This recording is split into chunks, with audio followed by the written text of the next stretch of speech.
Have you ever volunteered to donate cookies and then you procrastinate and you put it off, and then all of a sudden it's 9 p.m. and you have like the next 2 days to figure out what you're doing? Yeah, well, that happened to me with these cookies, and they didn't have to be any certain theme. They were just for kids, so something kid friendly. And I was racking my brain trying to figure out what to do. And it finally came to me. I had bought these stamps at Dollar Tree a while back, thinking there is surely something these are going to come in handy for. And they did for these cookies. So today we are going to be making some out of this world galaxy and alien astronaut cookies with silicone stamps from the Dollar Tree. Yes, no fancy equipment needed. Mind you, I could not even find my stamping block that I use for cookies. So I ended up using this ruler and sticking my stamps to the back of it, which actually worked out just fine and possibly better than the stamping block would have worked. I'm going to start out this video by saying that I have tried to use stamps in the past on my cookies, and I have had it turn out well before, but I have also had it not turn out well. And it seems like it's been like the first time I tried it, it turned out well, and then the next time it was terrible. And I think I kind of figured out what I was doing wrong and found a better way of applying the coloring onto the stamp. So I'm going to go ahead and share that with you. At the Dollar Tree, I had also bought these makeup sponges, which you'll see in the video here.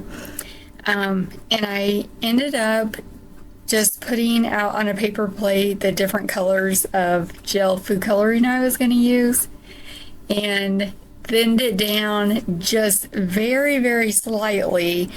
And I used the color solution from, I can't think of where it's from, but if you don't have that, you can use like vodka or some kind of extract.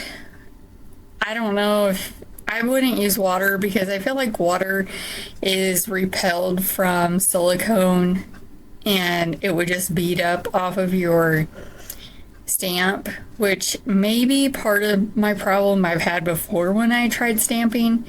So I used the color solution, and I only put like a couple of drops, and I really mean like 2 drops of it with my food coloring and mixed it. I mean, just looking at it, you wouldn't even be able to tell I put anything in it. That's how little I put in it.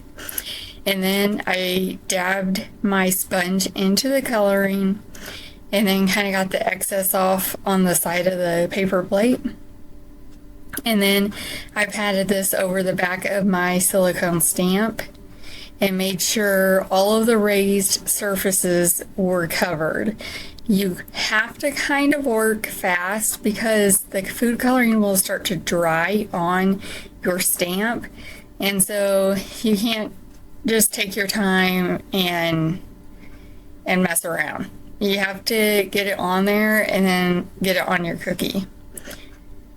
So there were a few cookies where I had some spots that ended up not printing out onto the cookie, and I don't know if it's because the food coloring had started to dry on my stamp maybe, but that is something to consider.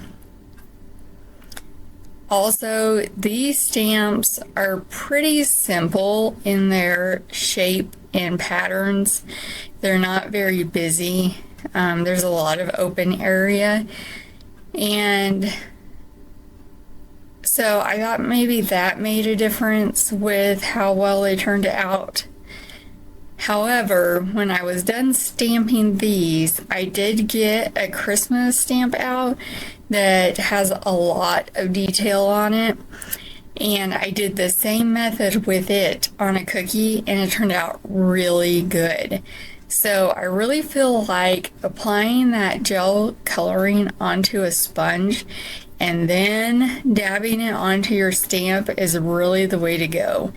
Before, when I tried the stamping, I used a paintbrush and tried painting the coloring on the back, and I think that it just got too much of the food coloring onto the stamp, and then it would just glob up when I tried stamping, and you couldn't even tell what it was. It was not a good situation.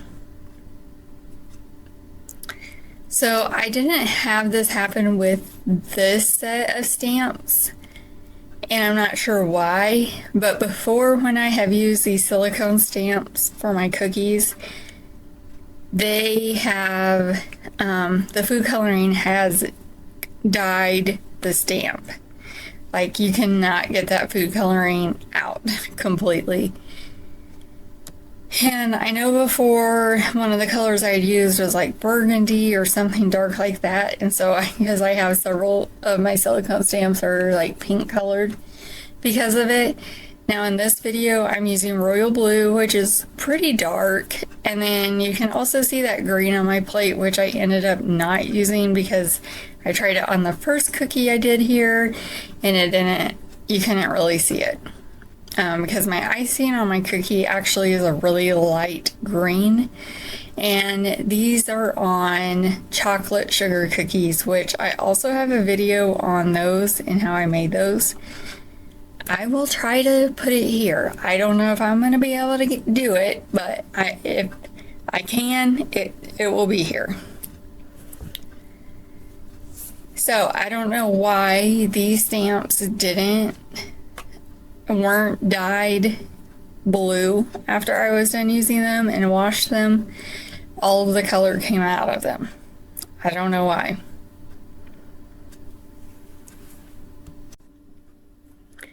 So I would say that also when you press your stamp down onto your cookie, you want to make sure you leave a finger on your stamp block, or in my case, my ruler, or your stamp if it's attached to something already. You want to leave a finger on it all the time because you do not want it to move around or scoot or anything, because if it moves, your image is not going to be good. You know what I'm wondering right now is I wonder if you did mess up a stamp, if you could take it off with just maybe just some plain alcohol, like just dab some onto a paper towel and wipe it off. I wonder if it would come off. I'm curious about that now, but that's an idea. If you do this and you have one that messes up, you can try doing that. So as you could see there, I did not get my stamp completely pressed down all the way. And then I think when I tried to re-stamp it and reposition it on there, I actually did get it in just about the right spot, but I think my food coloring had already dried, or else I didn't get that area covered well with the food coloring to begin with. I don't know which it was, but you do want to make sure you get some pressure across your entire stamp and like move your fingers around on it and press down different areas so that it will transfer your design over. Now, my first cookie, I did crack the royal icing on it, and these were very dry. They had dried overnight. But I did press down too hard and crack the royal icing on it. And after doing this, I think the ruler worked really well because it's kind of flexible. And so if your royal icing isn't completely flat and it's like domed up a little in the middle, you can kind of bend that ruler just slightly, you know, when you press on it and get your design to transfer. So I think actually using the ruler was good. And then, as you can see, I'm using this plate on this table. It's turned upside down. And I started with it face up, like you would have a plate normally. But having the cookie in the middle of it and then trying to get the ruler onto it, and the ruler is long, it just wasn't getting the contact it needed to get. So I turned the plate over so that it's domed up in the middle and has like a high place for my cookie to sit on. And then I had plenty of room for my ruler and was able to get plenty of pressure on it stamping. These little sponges did soak up a lot of the food coloring, and I did have to reapply food coloring onto my plate before this was over. And this was only for a dozen cookies, so I feel like it used quite a bit of food coloring, but it mostly was in my sponge. So if this is something that you're going to be doing often, I would think about figuring out some kind of a more sustainable solution. I think that you can buy a stamping pad that doesn't have any color in it, and so maybe that would be a way. I don't know, you would have to check and see, how long that food coloring is going to stay good for. And you could also stamp these in like black. I mean, I did blue here, but and it would work too, but you could stamp these in black and then use edible pens or markers and color them in. I wonder if you could watercolor them in with a paintbrush. I'm afraid your stamped design might bleed if you did that, but that is an idea.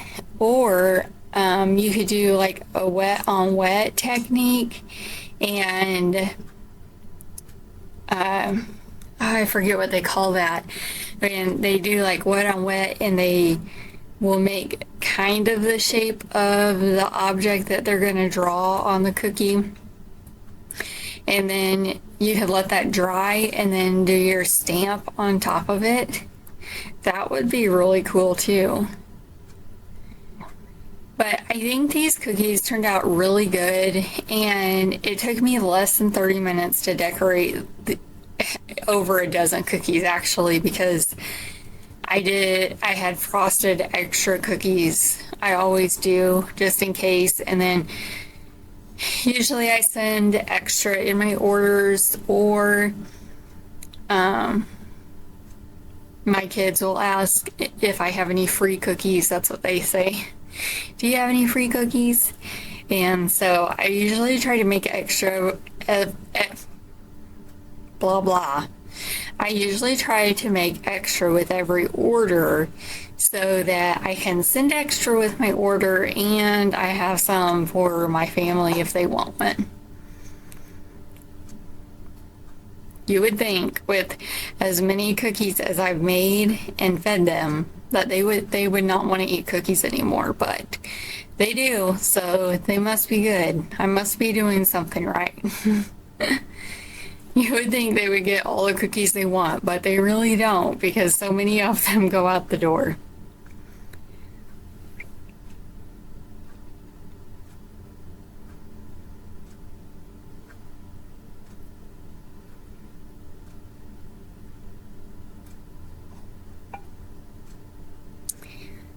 Another idea I thought of that you could do is doing a puzzle cookie. Those are really popular right now.